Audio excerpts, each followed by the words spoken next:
Here's my first set of hymns. Getting into hymns for students gets very difficult if they get into four-part chorale. So what I've done is use our theory understanding to give arrangements for students to learn, and you'll notice that often there are several of the same tune, Come Thou Almighty King, Come Thou Almighty King, because I like to see them in different ways. For example, here you can see the student has not necessarily learned how to play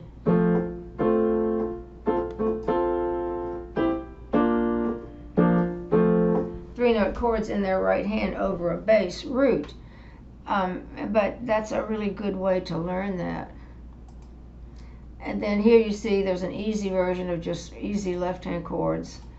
Then I like students to learn how to harmonize and whoops, I can't reach the keyboard, I'm on here.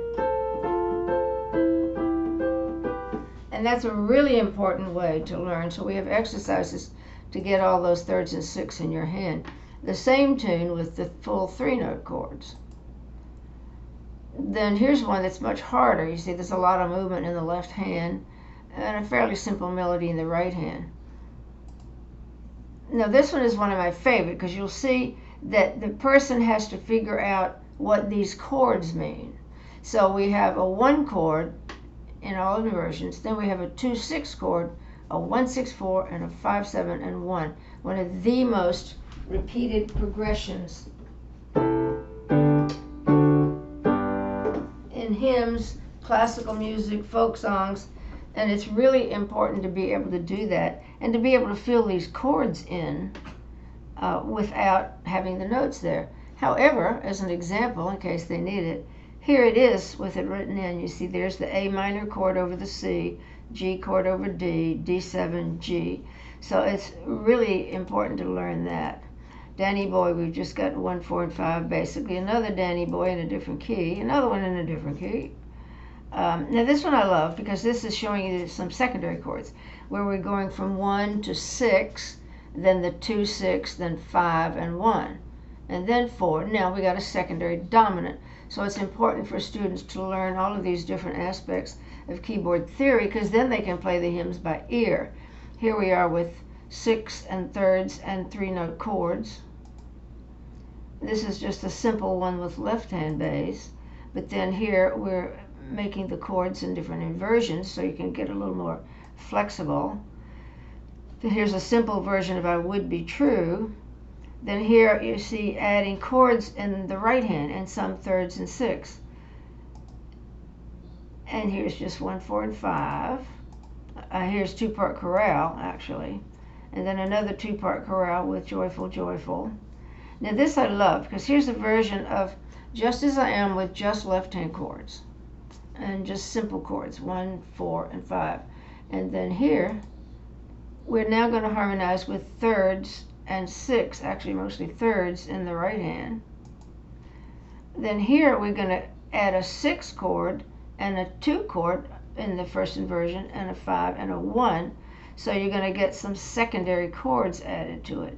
Here's our 2, 6, 5, 7, 1. Then from that, we're going to start adding 7th chords and actually get a 1, 6, 2, 5, 1 in 7th chords. So it's really useful for a student to go through all of that. And here's a wonderful version of Morning Has Broken using nothing but first inversion chords. If I could see it.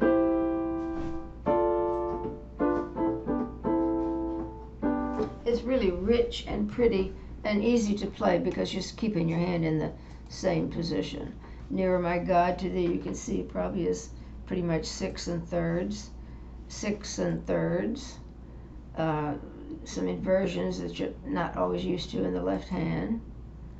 A wonderful Thanksgiving hymn. It's got an easy version here, a barred dominant, and then here's the same thing with thirds and sixths in the right hand and octaves and fifths in the left hand. So it starts sounding like a real full version, but it still is not as difficult as reading the 4 parts in a regular hymn book. This is a fun hymn because actually it's a very sad hymn. Ba ba ba ba ba ba da da da da, just 1 and 4 and 5. And here is adding harmony in the right hand with thirds and sixths, and there's an exercise at the bottom to go through. And then here actually is a jazz comp with a 1-6-2-5, showing you how you can take something that's very simple and put it in a jazz comp. It's very easy to work with, and here in the back of the book we have exercises which give you the vocabulary that you need. Here's the exercises on thirds and sixths, different progressions, getting into the 2-6, 1-6-4, 5-7-1, and put all that together and you have some nice stuff going. And also I do have many other hymns arranged, in particular some like Christ the Lord is Risen Today and Holy, Holy, Holy, which are really much more difficult. So I have some arrangements that people can actually play.